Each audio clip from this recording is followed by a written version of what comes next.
On a cold, rain-soaked night, I found myself staring at my wife's phone when an unexpected notification lit up the screen, a message from someone named Jason that sent a jolt of betrayal straight through my heart. I had given her a second chance after her first infidelity, believing that forgiveness could mend our shattered bond. But in that split second, as I read the message, I knew that the wound was far from healed, and that the cycle of deceit was about to begin anew. I had once been a man of unwavering faith in love and commitment. When my wife cheated the first time, I wrestled with despair and anger, but ultimately chose to forgive. I believed in the power of second chances, in the idea that people can change and that love can be reborn from the ashes of betrayal. I poured my heart into rebuilding our marriage, late-night conversations that mended old wounds, long walks where we rediscovered each other, and promises whispered in the quiet moments that I thought would be enough to overcome the past. For a time, I truly believed that our renewed love was unbreakable. But over the months that followed, subtle signs began to unravel that delicate hope. There were moments when her smile, once warm and familiar, flickered with a secret that I couldn't quite decode. I noticed her disappearing for long stretches without clear explanation, and she became increasingly evasive when I asked about her whereabouts. I tried to brush it off as the lingering shadow of her past mistakes, convincing myself that everyone makes errors. I clung to the belief that our love was strong enough to withstand any storm, even if it meant that she had to learn the hard way about loyalty. Then came the night that would change everything. I had been working late and was driving home along a rain-drenched highway when a series of notifications on my car's Bluetooth system caught my attention. They were coming from her phone, which I had been given access to as part of our joint account management. At first, I assumed they were routine messages from colleagues or friends. But one message, in particular, sent a chill down my spine. It was a flirty, casual text from an unknown number that made clear references to a secret rendezvous and another chance at freedom. I hesitated, my heart pounding in disbelief, as I scanned the conversation and realized that her promises of fidelity after the first betrayal were, once again, nothing but empty words. I pulled over on the side of the road, the wipers rhythmically chasing raindrops as I stared at the screen in shock. Every word was a dagger. The tone was playful yet laced with the kind of intimacy I had once believed was reserved only for us. It wasn't just a mistake or an innocent flirtation, it was a deliberate act of betrayal. My mind raced back to our conversations about how important it was for us to embrace honesty and trust in our second chance. Now, I felt that trust was being shredded before my eyes. The shock was overwhelming. I drove home in a daze, the road a blur of lights and raindrops as my thoughts turned in a dark spiral. Once inside, I locked myself in our study and began to retrace every moment that might have hinted at this second deceit. I dug through old messages, revisited email threads, and even recalled offhand comments that now took on a sinister edge. The evidence was mounting, a pattern of evasive responses, unexplained absences, and an undercurrent of excitement in her voice when discussing new adventures. I felt as if every subtle sign I had once ignored was now screaming at me in a deafening crescendo. As I pored over the digital traces, a bitter realization took hold. My wife had not only betrayed me once, but she had done it again. And this time, the deception was even more calculated.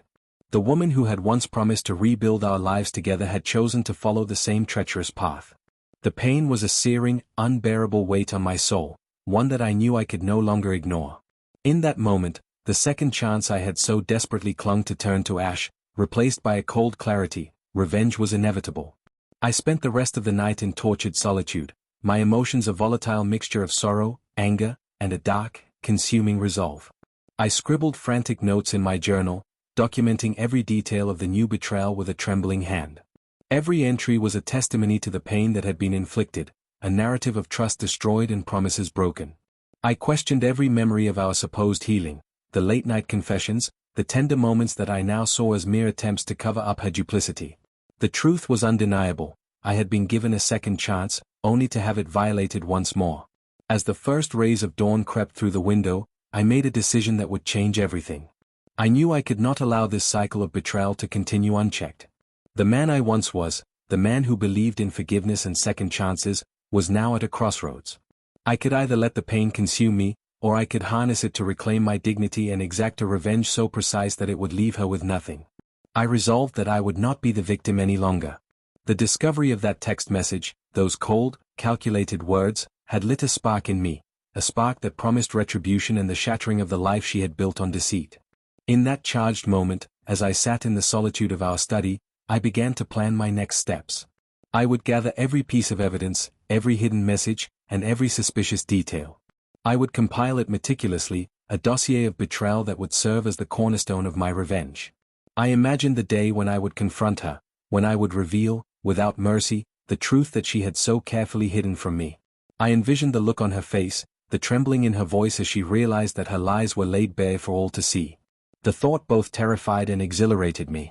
I knew that the path ahead would be brutal, that the act of revenge would scar both our lives irreparably, but I also knew that it was the only way to reclaim the honor and respect that had been stolen from me.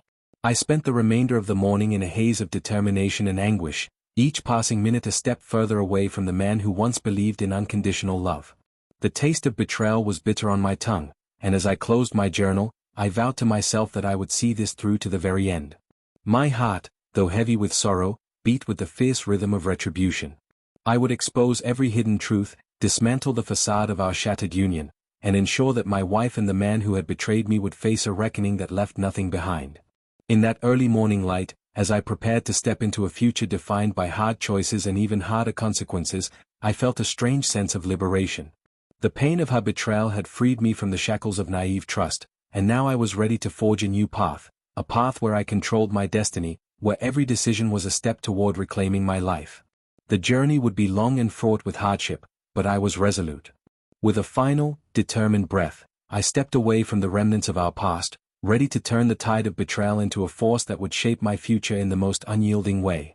In the days that followed the crushing revelation, every moment felt like an eternity suspended in a storm of anger, betrayal, and relentless despair. I was trapped in a reality that had morphed into a twisted nightmare. The wife I had given a second chance to had once again shattered my trust. Every time I closed my eyes, the memory of that fateful night when I discovered the fresh betrayal burned in my mind like acid. My emotions were in chaos, the pain was overwhelming, yet beneath it all, a fierce resolve began to smolder. I realized that I could no longer be the passive victim in this relentless cycle of deceit. I had to act, and I had to ensure that this time, the consequences would be as devastating for her as the betrayal was for me. I spent the first few days in a haze of sleepless nights and relentless introspection. The quiet corners of our home, once filled with shared laughter and gentle conversations, now echoed with the sound of my own heartbeat, an incessant reminder of the trust that had been so ruthlessly violated. I pored over every piece of evidence, the texts on her phone that revealed flirtatious exchanges, the photos she had carelessly left behind, and the timeline of her secret outings that painted a damning picture. Each detail was like a shard of glass, cutting deeper into my already wounded soul. I could no longer ignore the cold, hard truth. The chance I had given her was nothing but a cruel illusion, and she had thrown it away without a second thought. In that state of raw emotion, I began to plan my next steps. Revenge, once a distant and abstract notion, had taken root in my heart with a clarity that was both terrifying and empowering. I needed to dismantle the facade she had so meticulously constructed, to expose the hypocrisy of a woman who claimed to value freedom and openness while demanding my unwavering loyalty. I started by compiling all the evidence into a single, meticulously organized dossier, a collection of screenshots, dates, and messages that chronicled every instance of her repeated betrayal. Each piece was a testament to the double standard that had ruined our marriage. She was free to explore her desires, while I was expected to remain in the dark, swallowing the bitterness and pain of her unrepentant infidelity. I spent long hours in the solitude of my study, the only light coming from a solitary desk lamp as I reviewed the dossier over and over. I drafted detailed notes, questioning every inconsistency and every hint I had once ignored. I was both meticulous and methodical, driven by a need to understand how she could betray me again after I had risked everything on forgiveness. Every page I printed out, every digital message I saved, reinforced a grim certainty. I could no longer allow myself to be humiliated, not when the truth lay so bare before me. Seeking clarity and strength, I reached out to Marcus, an old friend who had always been a pillar of support during my darkest times. One cold, rainy evening, we met in a quiet diner far from the familiar faces of our everyday lives. Over steaming cups of bitter coffee, I recounted the events that had unfolded, my discovery, the mounting evidence, and the searing pain of betrayal. "I can't believe I trusted her again," I confessed, my voice barely above a whisper. "I thought I believed in second chances, but this is unforgivable." Marcus listened intently, his expression a mixture of shock and compassionate understanding. "You deserve to be treated with honesty and respect," he said firmly. "This isn't just about forgiveness, it's about reclaiming your self-worth and not letting her deceit define you. Sometimes, the only way to heal is to let the truth come out, and if that means showing the world what she's done, then so be it. His words resonated within me like a clarion call. In that moment, I realized that my pain could be transformed into the fuel for a reckoning that would not only expose her double life but would force her to face the consequences of her choices. Emboldened by Marcus's support, I resolved to take matters into my own hands. I spent the next several days meticulously planning my strategy for retribution. I knew that the legal path, though necessary, was only part of the battle. I needed to make sure that the public, the community we had both been a part of, knew the truth. I envisioned a confrontation that would shatter the carefully maintained illusions and force accountability. I began by drafting a series of messages and posts that would, when the time was right, reveal the evidence of her repeated betrayals. I even prepared a blog entry that chronicled every painful detail of our unraveling marriage, not out of a desire for vindictive revenge alone, but to reclaim my voice and ensure that I was no longer a silent bystander in my own life. I also knew that I had to protect myself. The dossier of evidence became my shield, a meticulously organized archive of every lie, every deception. I saved digital copies on an external drive, printed hard copies, and even stored encrypted files on my phone. I was preparing for a confrontation that would be both public and personal, one that I hoped would force her to confront the gravity of her actions. Every piece of evidence I collected was a stepping stone toward retribution and, ultimately, toward the liberation of my wounded soul. As the days turned into a restless blur, my inner turmoil gradually transformed into a cold, calculated determination. I began to see that the betrayal wasn't just a personal affront, it was a profound violation of the promises we had made to each other, a shattering of the foundation of trust that had once held our marriage together. I was filled with a bitter resolve, a desire to make her understand the magnitude of her actions, and to ensure that she could never again hide behind empty words and false promises. The thought of her smiling as if nothing were amiss, even in the face of overwhelming evidence, fueled my resolve further. I would expose the truth, not only to her but to the world, and in doing so, I would reclaim the dignity that had been ripped from me. Late one night, as rain pounded against the windows and the world outside seemed to vanish in a blur of darkness, I sat at my desk, reviewing my plan one final time. I rehearsed the confrontation in my mind, each question and accusation carefully plotted. When did this begin? Who is the other person? Why did you choose to betray me again after everything? I repeated these questions until they burned into my memory. I knew that the confrontation would be brutal, that it would strip away any remaining pretense, but I was ready. I would no longer allow myself to be a victim of her deceit. The time had come to face her, to demand answers, and to let the world see the truth of what she had done. By the time the day of the confrontation arrived, I felt a mix of apprehension and fierce determination. I sent her a terse message: "We need to talk, this ends now." The message was simple but carried the full weight of my anguish and resolve. I could feel my pulse racing as I awaited her response, each minute stretching into an eternity. I prepared myself for the inevitable collision of our worlds, the painful moment when all the hidden truths would be forced into the light. I gathered my dossier, organized my notes, and took a deep, steadying breath. I was no longer the man who had believed in unconditional forgiveness. I was a man reborn from betrayal, ready to reclaim my life and exact a retribution that would leave no room for denial. That night, as the sun dipped below the horizon and darkness fell over our home, I could sense the final moment approaching. The air was heavy with anticipation, each passing second a reminder that the truth would soon be unleashed. I sat in the living room, the evidence folder on the coffee table, every detail meticulously prepared for the confrontation that would irrevocably change everything. In that charged silence, my heart pounded with the unyielding promise of justice and the hope that I could finally break free from the chains of betrayal. In that moment, as I stared at the door, I felt the culmination of every tear, every sleepless night, every bitter memory. The confrontation would be painful, but it was the only way to reclaim my dignity, to expose the hypocrisy of an open marriage that was nothing but a one-sided indulgence. I was ready to force the truth into the light, to let my wife know that the time for excuses and half-truths was over. I would make her face the consequences of her repeated betrayals, and in doing so, I would ensure that my future was no longer defined by her lies. As the door creaked open and she stepped inside, the next chapter of my life was about to begin, a chapter forged in the crucible of pain, betrayal, and a relentless pursuit of truth. I would confront her, expose the deception, and pave the way for a new future where I was in control. The storm of betrayal had raged long enough. Now, it was time for the final reckoning. I remember the moment the confrontation ended, a heavy silence that filled our living room as if the very air mourned the collapse of everything we once promised each other. In that charged, raw aftermath, I stood there, feeling both the weight of my heart shattering and an unexpected, cold clarity. My wife's eyes, red from tears and terror, told me everything. She knew that her repeated betrayals had cut off any hope of redemption. I had given her a second chance, a chance to rebuild what was broken, and yet she plunged us deeper into the mire of deceit. And now, in that final, shattering moment, I resolved that her life as she knew it was over. 4 months after that painful confrontation, I dedicated myself to dismantling every vestige of the life she had built on lies.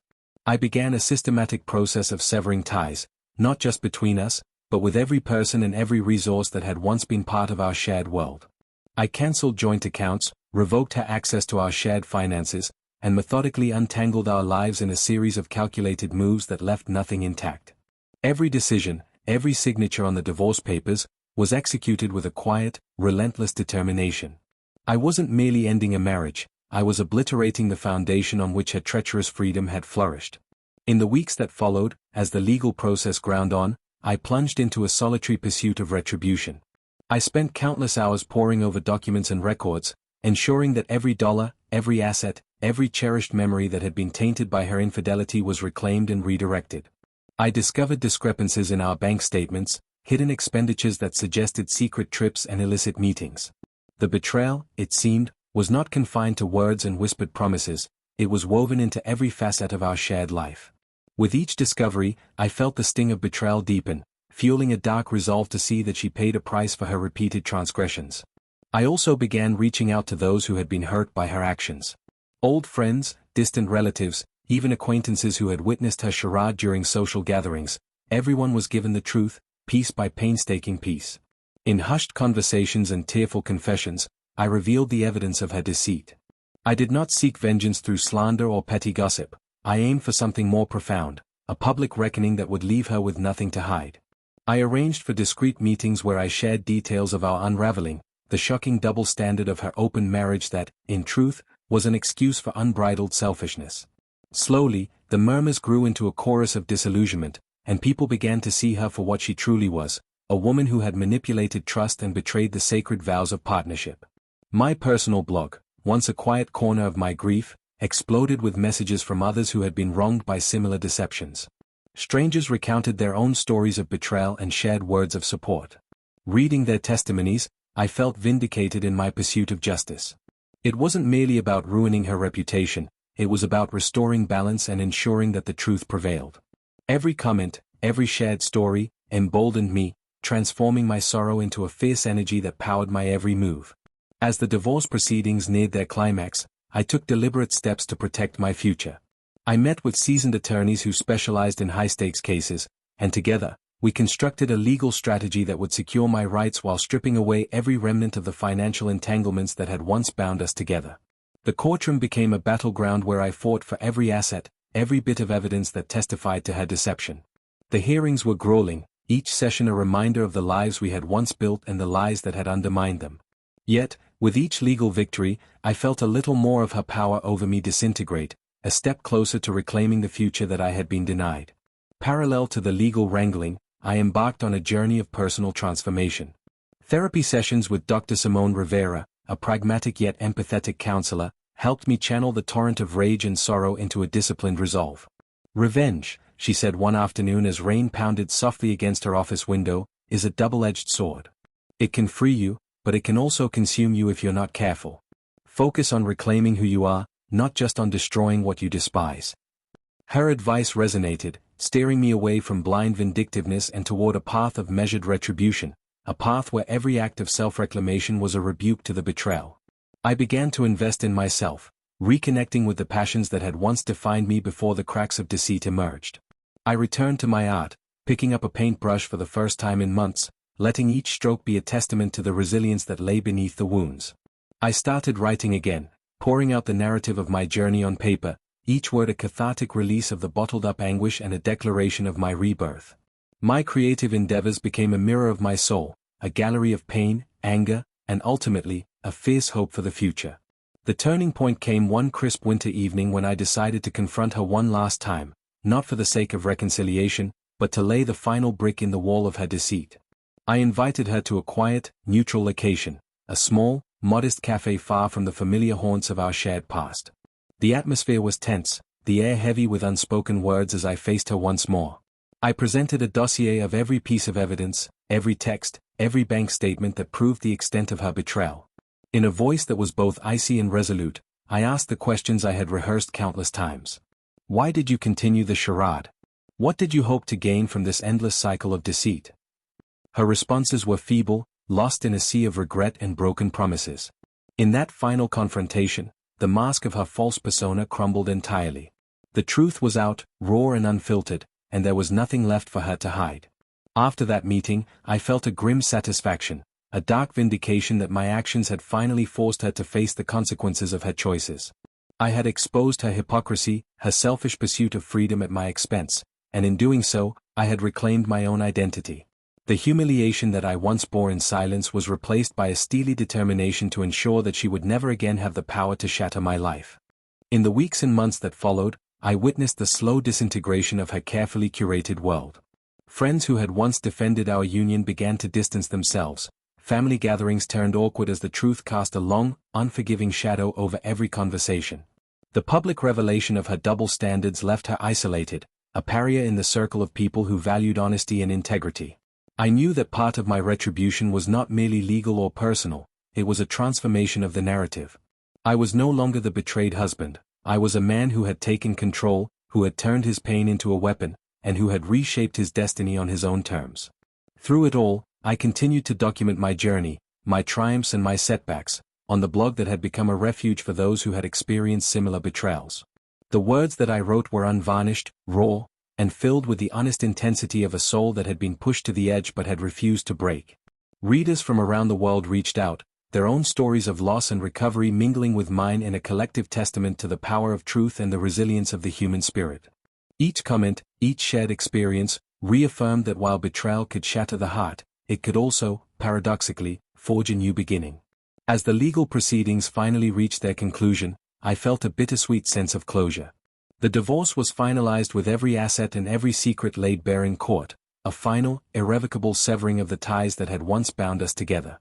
The courtroom, with its sterile efficiency and clinical detachment, had become the arena where I reclaimed my rights and, in doing so, my future. I left the courthouse with a quiet dignity, aware that while the scars of betrayal would never fully fade, they were now mine to bear, symbols of my strength and of the hard-won truth. In the months that followed, I began to rebuild my life with deliberate care. I threw myself into my work, taking on new challenges and finding a renewed sense of purpose in projects that celebrated my creativity and ambition. I made a point to surround myself with people who valued honesty and resilience, forging new friendships that were built on mutual respect and shared experiences.